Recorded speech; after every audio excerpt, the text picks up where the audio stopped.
Tātad iegaumiet vienu datumu 26. gada 27. jūnijā. Mēs organizēsim Eiropas zapiņu tikšanos. Tas būs Rīgā.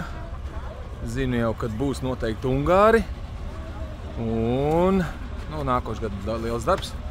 Un arī Gunārs solījās būt nākošais gads ar mums kopā. Ne, aiznākošais gads. Aiznākošais 26. gadā. Jā, 26. gadā. Megas starptautisks notikums.